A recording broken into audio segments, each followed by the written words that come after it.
இப்பொழுதும் தேவனுடைய வார்த்தைக்கு நேராக ஆவியின் உதவியோடு நாம் கடந்து செல்கிறோம். நல்ல ஒரு பாடல். ஜெய் இப்படி பாடுவப்பெல்லாம் நான் நினச்சி பார்க்கல. நல்ல கிருபை, அல்லேலூயா. அதாவது நம்ம கிடைக்கிற வாய்ப்புகளை பயன்படுத்தும் போது தான் ஒவ்வொருத்துக்கும் தேவன் கொடுத்த தாளந்து வெளிப்படும்.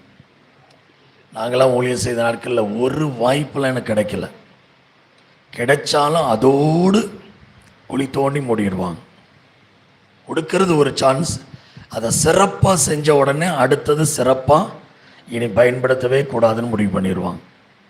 அப்படிலாம் என் வாழ்க்கையில் அனுபவித்ததுனால நம்முடைய ஊழியத்தில் எல்லாருக்கும் எல்லா நேரமும் வாய்ப்பு கொடுக்கணும், எல்லாரும் என்கரேஜ் பண்ணணும் அப்படின்ற ஒரு பாரத்தை கர்த்தர் கொடுத்து இன்றைக்கி எங்கே போனாலும் கிளாஸ் எடுக்கும்போது கூட நம்முடைய பிள்ளைகளை நீங்கள் எடுங்க.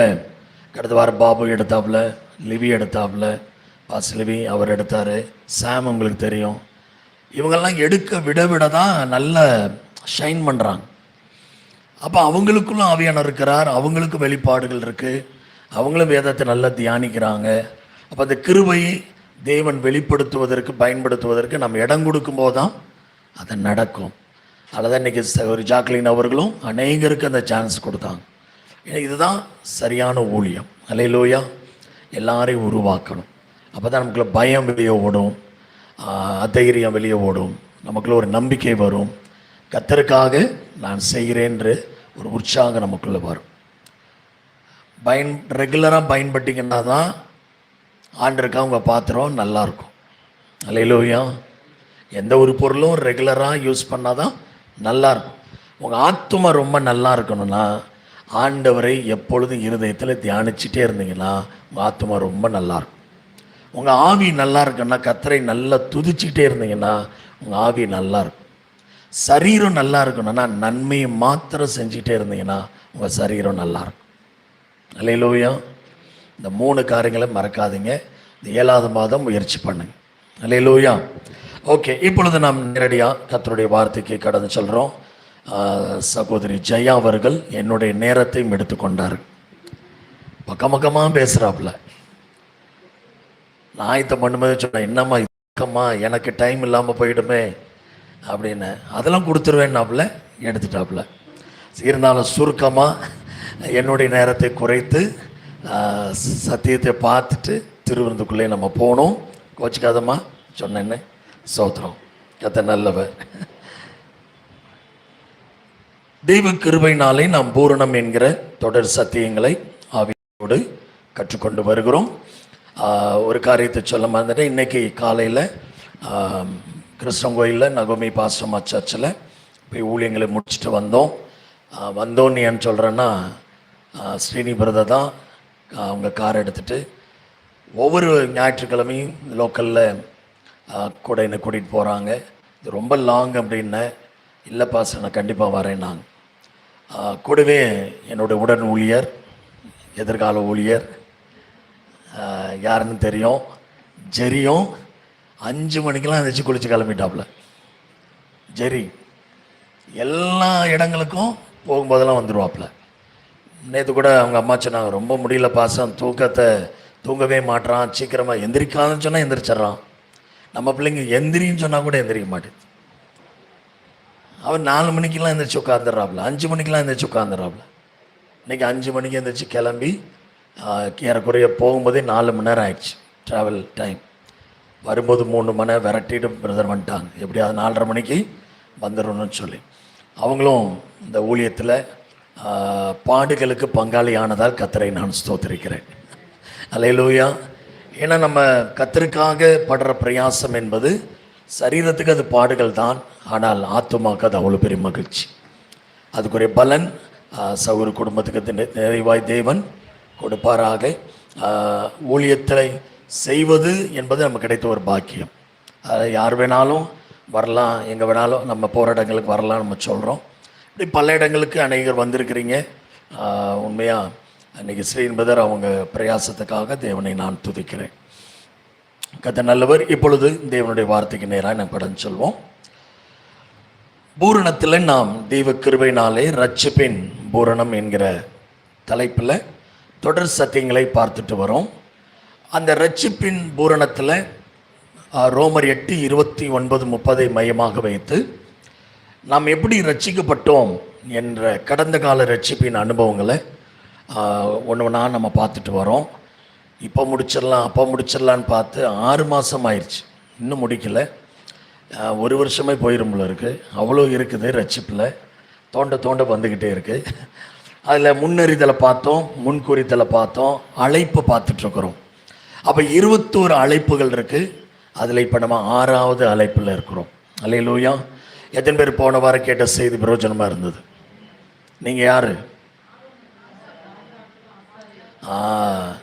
எத்தனை பேர் போன வாரம் குறைஞ்சது 7 முறையாக சொன்னீங்க, நான் ராஜா, நான் ஆசாரியன்?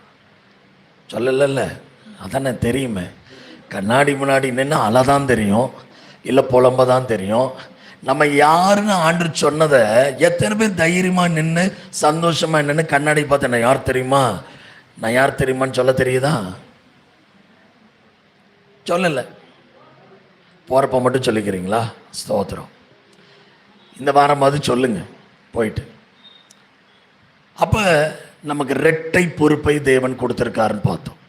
1 பேதுரு 2:9 படி நீங்களும் நானும் ராஜரீகமான ஆசாரிய கூட்டம். அல்லேலூயா. அப்போ ராஜாக்களாகவும் ஆசாரியர்களாகவும் தேவன் நம்மை அழைத்திருக்கிறார். அப்போ இந்த 2 பொறுப்பு என்ன காரியத்தை சொல்லுகிறது என்று கடத்தில் நம்ம பார்த்தோம். ஆசாரியன் அப்படின்னா சபைக்குள் வரும்போது நம்ம எப்படி மாறணும்? ஆசாரியனாக மாறணும். ஆலயத்தை விட்டு வெளியே போகும்போது, உலகத்துக்குள் போகும்போது நம்ம எப்படி இருக்கணும்? ராஜாக்களம் மாறணும். இது ரொம்ப முக்கியம்.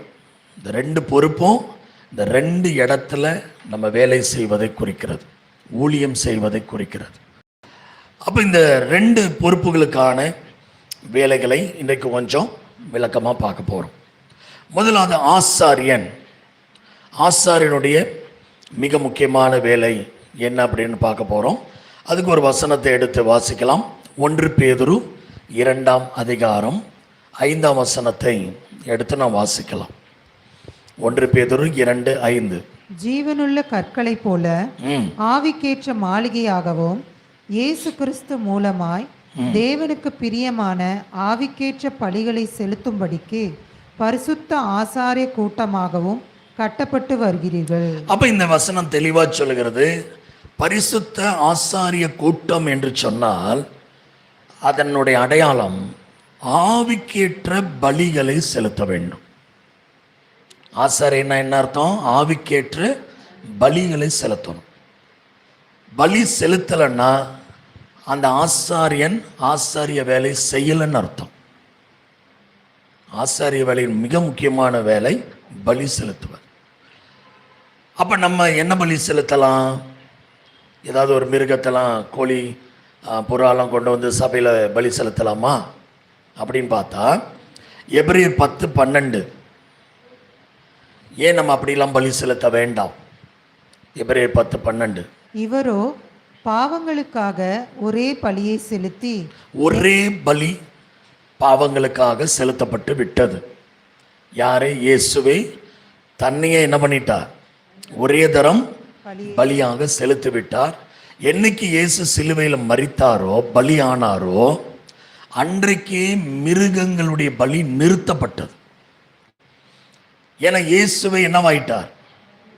ஒரே பலியாக, ஒரே தரம். இன்னொரு தரம் இயேசு மரிக்க மாட்டார், இன்னொரு பலியும் தேவையில்லை. அதனால சரீர பிரகாரமான பலிகள் நிறுத்தப்பட்டு விட்டது. ஆனால் பேதுரு எழுதுகிறார், ஆவிக்கேற்ற பலிகளை செலுத்த வேண்டும். சரீர பலி தேவையில்லை. ஒரு பறவையோ கோழியோ ஆடோ மாடோ கொடுக்க வேண்டிய அவசியமே இல்லை. ஆனால் ஆவிக்கேற்ற பிரகாரமாய் நீங்களும் நானே என்ன பண்ணணும்? பலி செலுத்தணும். அப்போ ஆவிக்கேற்ற பலின்னா என்ன? ஆவிக்கேற்ற பலி எடுத்து ஒரு வசனம் வாசிங்க. ரோமர் 12:1. உங்கள் சரீரங்களை தேவனுக்கு பிரியமான. அப்படி இருக்க சகோதரரே, அந்த ஒரு வேர்டு ரொம்ப முக்கியம். நீங்கள் உங்கள் சரீரங்களை பரிசுத்தமும் ஒன்னு பரிசுத்தமும் தேவனுக்கு பிரியமுமான ரெண்டு தேவனுக்கு பிரியமுமான ஜீவ பலியாக ஒப்பு கொடுக்க வேண்டும் ஜீவ பலியாக ஒப்பு கொடுக்க வேண்டும் என்று தேவனுடைய இரக்கங்களை முன்னிட்டு உங்களை வேண்டிக் கொள்கிறேன். இதுவே நீங்கள் செய்யத்தக்க புத்தியுள்ள ஆராதனை. ஆமென். அது என்ன ஜீவ பலியா நம்மளை ஒப்பு கொடுப்பது? பரிசுத்தமும் தேவனுக்கு பிரியமுமான ஜீவ பலியா. இப்போ ஆண்டருக்கு எந்த பலி ரொம்ப பிரியமா? ஜீவ பலி தான் ரொம்ப பிரியம். அப்படின்னா என்ன? பழைய ஏற்பாடுல பலி செலுத்தினாலே ஜீவன் போயிடும், அப்படிதானே? ஆனால் புதிய ஏற்பாடுல ஜீவனும் இருக்கணும், பலியும் ஆயிருக்கணும். அதுக்கு பேர் தான் ஜீவ பலி. அப்படின்னா என்ன? நாம் புதிய ஏற்பாட்டில் உயிரோடு வாழும்போதே, நம்ம உயிரோடு வாழும்போது நம்முடைய எண்ணங்கள், சிந்தனைகள், யோசனைகள், வார்த்தைகள், நம்முடைய கிரியைகள், ஆவி, ஆத்மா, சரீரம், நம்முடைய கிரியைகள், அந்த கிரியைகளை நிறைவேற்றுகிற கண்கள், கைகள், கால்கள், இது அத்தனையுமே பாவத்துக்கு விலக்கி வசனத்துக்கு கீழ்ப்படிய ஒப்பு கொடுப்பதுக்கு பேர் தான் ஜீவபலி. அல்லேலூயா. எத்தனை பேர் உங்க கண்களை ஜீவபலியா ஒப்பு கொடுத்தீங்க? எத்தனை பேர் உங்க கைகளை ஜீவபலியா ஒப்பு கொடுத்தீங்க? எத்தனை பேர் உங்க கால்களை ஜீவபலியா ஒப்பு கொடுத்தீங்க? அப்ப ஜீவபலி என்று சொன்னால், பலியாக கொடுத்துட்டோம் என்று சொன்னால், இனி அந்த பலி யாருக்குரியது? கர்த்தருக்குரியது. அந்த பலி மிருகத்துக்கு அதன் மேலேயே உரிமை இல்லாமல் போவதுதான் பலி. இப்ப ஜீவ பலியா நான் ஒப்பு கொடுக்கிறேன்னு சொல்லிவிட்டு மறுபடியும் அதே கண்ணை நமக்கு பயன்படுத்துகிறோம், அதே கையை நமக்கு பயன்படுத்துகிறோம், அதே கால்களை நமக்கு பயன்படுத்துகிறோம் என்று சொன்னால் எப்படி நம்ம புத்தியில் ஆராதனை செய்கிறோம்? சொல்லுங்க. அப்ப என்ன அர்த்தம் என்றால், நீங்களும் நானும் ஆசாரியர்கள். அல்லேலூயா. ஆசாரியர்கள் எப்படி இருக்கணும்? பரிசுத்தமா. ஆசாரியர்கள் எப்படி சிந்திக்கணும்? தேவனுக்கு பிரியமா. ஆசாரியர்கள் எப்படி பேசணும்? அவர்கள் உதடுகளில் அநியாயம் காணப்படவில்லை, வேதத்தை தேடுவார்களே. ஆசாரிய உதடுகளில் வேதம் காணப்படணும். ஆசாரியர் என்ன செய்யணும்? ஆண்டவருடைய பனிமுட்டுகளை சுமக்கணும். எங்க போனாலும் தேவனுடைய வார்த்தையை முன்வைத்து நாம் வாழ்வதுக்கு பேர் தான் புதிய ஏற்பாட்டு ஆசாரியர்கள். அல்லேலூயா. சிம்பிளா சொன்னா, வசனத்துக்கு கீழ்ப்படிஞ்சிங்கன்னா நீங்க ஒரு ஆசாரியர்கள், புத்தியில் ஆராதனை செய்றீங்க, ஜீவ பலியா உங்களை ஒப்பு கொடுக்குறீங்க. இப்ப வாய் இருக்கு, வாயில துதி வரணும். அதே வாயில சபித்தல் வந்தா கொஞ்சம் யோசிச்சு பாருங்க, நம்ம ஆசாரியர்களா?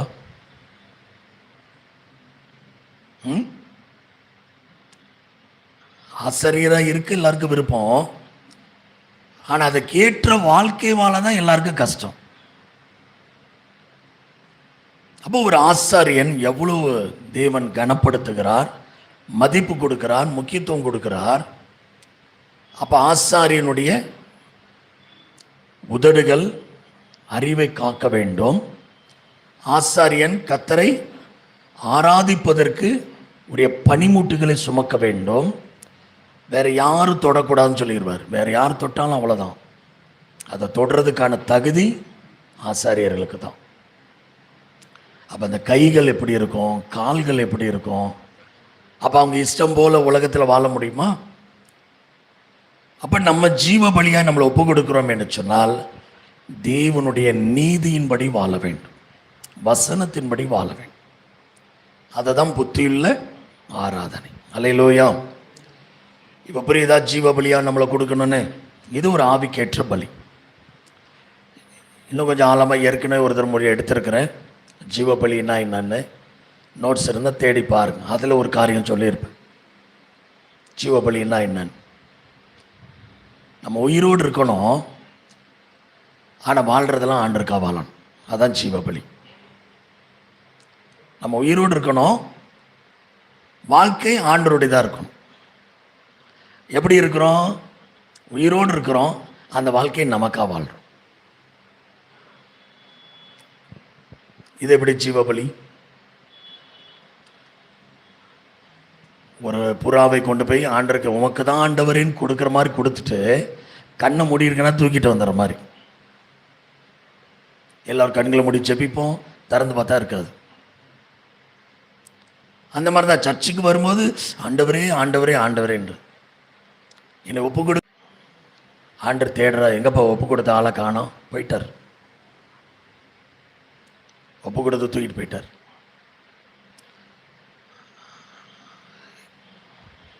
நிறைய பேர் இப்படி தான்.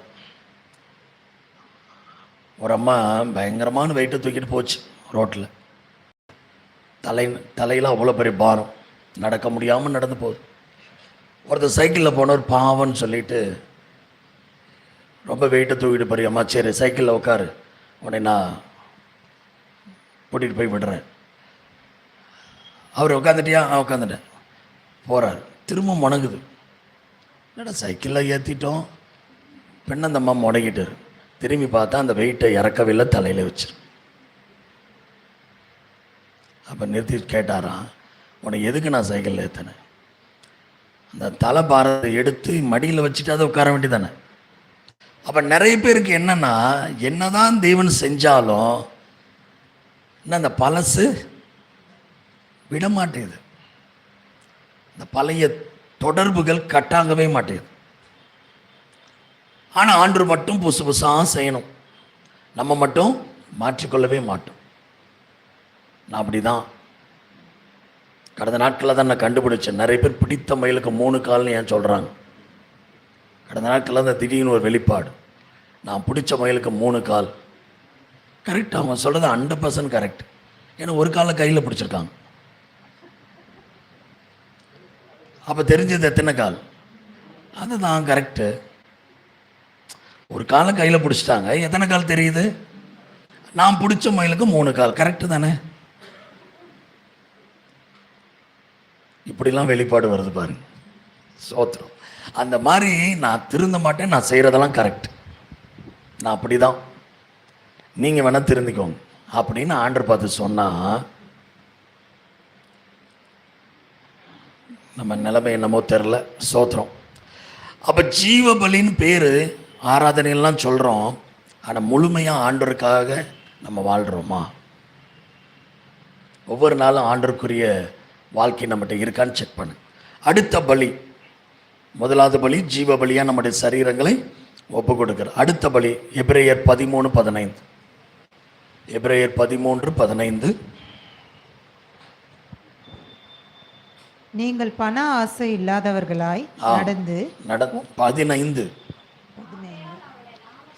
ஆகையால் அவருடைய நாமத்தை துதிக்கும் உதடுகளின் கனியாகிய ஸ்தோத்திர பலியை அவர் மூலமாய் எப்போதும் தேவனுக்கு செலுத்த கடவோம். என்ன பலி? ஸ்தோத்திர பலி. உதடுகளின் கனியாகிய ஸ்தோத்திர பலி. அப்ப நம்ம ஆசாரியர்கள் என்றால் நம்ம வாயில் அடிக்கடி என்ன வார்த்தை வந்துக்கிட்டே இருக்கும்? ஸ்தோத்திரம். அது ஒரு பலி, அது ஒரு பலி. அடிக்கடி நம்ம வாயில் ஸ்தோத்திரம் வரணும். சூழ்நிலைகள் சாதகமாக இருந்தாலும் சரி, பாதகமாக இருந்தாலும் சரி. நிறைய பேர் சூழ்நிலைகள் சாதகமாக இருந்தால் நல்ல பாட்டு சூப்பராக பாடுவாங்க. ஏன்னா பைபிளில் இருக்குல்ல, சந்தோஷமாக இருந்தால் சங்கீதம் பாட கடவன். அதனால நாங்கள் சந்தோஷமாக இருக்கிறோம், அதனால வாயில் என்ன வந்துடுது? பாடல் வந்து. யார் வேதனையின் மத்தியிலும் கர்த்தரை பாடுறாங்களோ, இயேசு கெத்செமனிக்கு போகும்போது புலம்பிட்டுலாம் போல, முறுமுறுத்துட்டு போல, வேதம் சொல்லுகிறது கெத்செமனிக்கு ஆண்டவர் பாடுபட போகும்போது ஸ்தோத்திர பாட்டை பாடிக்கொண்டே போனாராம். இயேசு கூட பாடியிருக்கிறாருங்க. அல்லேலூயா. அது எப்போ பாடியிருக்கிறார்? ரத்த வேர்வை சிந்தி செபிக்க கெத்செமனிக்கு போகும்போது ஸ்தோத்திர பாட்டை பாடிக்கொண்டே போனாராம். நமக்கு இக்கட்டுகள் பிரச்சனைகள் வரும்போது புலம்பல் பாட்டு தான் வாயில வருது. எங்க ஸ்தோத்திர பாட்டு வருது? ஆத்திர பாட்டு வேணா நிறைய வருது, ஸ்தோத்திர பாட்டு காணும். சாம்கிட்ட அடிக்கடி சொல்லுவேன், சாம் எது நடந்தாலும் ஸ்தோத்திரம் சாம். ஆமாம் பாஸ்டர், எது நடந்தாலும் கர்த்தருக்கு ஸ்தோத்திரம். ஏன் சாம் ஸ்தோத்திரம் அப்படின்னு கேட்பேன். அதான் தெரில பாஸ்டர், நமக்கு ஏன் நடக்குதுன்னு தெரியல, அதனால ஸ்தோத்திரம். அது ஏன் நடக்குதுன்னு வாழ்க்கையில் தெரியல, அதனால ஸ்தோத்திரம். அதுக்கு நான் ஸ்தோத்திரம் பண்ணோம். ஏன் நடக்குதுன்னு எனக்கு தெரியல, ஆனால் நான் கர்த்தரை ஸ்தோத்திரம் பண்ணிட்டேன்னா அதை நன்மையாக மாற்றி தந்துடுவார். அல்லேலூயா. எதனால நடக்குதுன்னு எனக்கு தெரியல, ஆனால் நான் ஸ்தோத்திரம் பண்ணிட்டேன்னா அந்த தீமையும் நன்மையாக மாற்றி தந்துடுவார். இப்போ சொல்லுங்க, நம்ம வாயில் ஸ்தோத்திரம் இருக்கணுமா இல்லையா? கண்டிப்பாக. ஆத்திரம் எதுக்கு வருது? எனக்கு மட்டும்தான் அப்படி நடக்குது. அப்படி முந்தானத்தை பார்த்தோம் ரமேஷ் வீட்டில், எப்படி வார்த்தைகள் இருதயத்தில் பொங்கி பொங்கி ஒலை கொதிச்சு அந்த அரிசி போடும்போது அந்த ஒலை கொதிச்சு எப்படி வெளியே வருமோ, நிறைய பேருடைய இருதயத்தில் பொங்கி பொங்கி அந்த வார்த்தைகள் எப்படி வருதுன்னு சொல்லி கொடுது. எப்படி அந்த பொங்கி இருதயத்தில் வாய் வழியாக கொட்டுதுன்னு. அப்போ யார் பொங்க வைக்கிறாருன்னு எடுத்தேன். இருதயத்தை யார் பொங்க வைக்கிறது? ரெண்டு பேர் பொங்க வைக்கிறாங்க. ஒன்று தேவன், இன்னொன்று பிசாசு. நிறைய பேருக்கு பிசாசு தான் பிடிச்சிருக்கு. அவன் பொங்க வைக்கிறது தான் ரொம்ப இன்ட்ரெஸ்ட். ஏன்? அவன் பொங்க வச்சான்னா எப்பப்பா நம்ம வாயின் வார்த்தைகள் எவ்வளோ வித்தியாசமாக இருக்கு. வந்து ஒரு பாட்டு பாடுங்கன்னா டைப் அடிக்குது, வசனம் பேசுங்கன்னா டைப் அடிக்குது. சண்டை போட்டால் மட்டும் பிஹெச்டி வாங்கிடுவாங்க.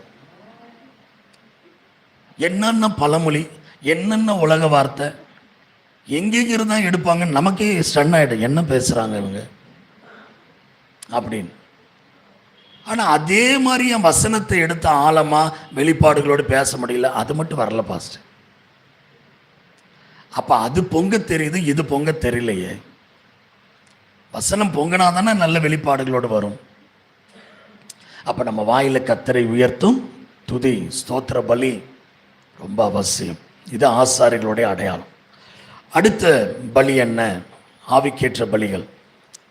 அதே எபிரேயர் 13:16 13:16 அன்றியும் நன்மை செய்யவும் தான தர்மம் பண்ணவும் மறவாதிருங்கள்.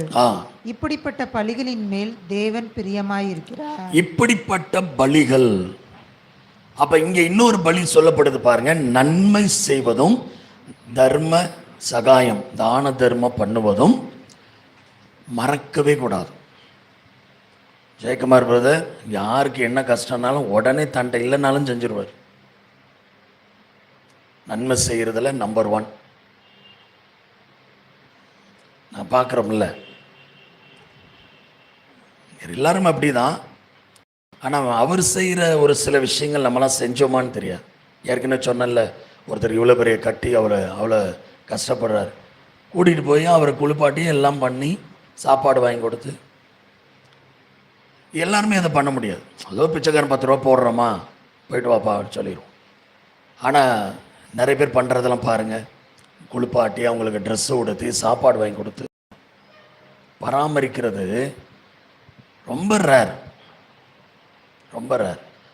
சிலெல்லாம் வண்டியை நிறுத்திட்டு இந்த மேம்பாலத்தில் ஏற முடியாமல் இந்த ஹேண்டிகேப் வண்டி தள்ளாடுவாங்க பாருங்கள். இவங்க வண்டியை நிறுத்திட்டு ஓடி போய் தள்ளி அந்த இறக்கத்தில் விட்டுட்டு ஓடி வருவாங்க. மற்றவங்களும் வேடிக்கை பார்த்துக்கிட்டே போவாங்க. யோசிச்சு பாருங்கள். இதெல்லாம் சிலருக்கு சில சொல்ல எனக்கு தோணுச்சு, நான் செய்கிறதுக்குள்ளே இன்னொருத்தர் போயிட்டார். ஆனால் உடனே செய்கிறோமா?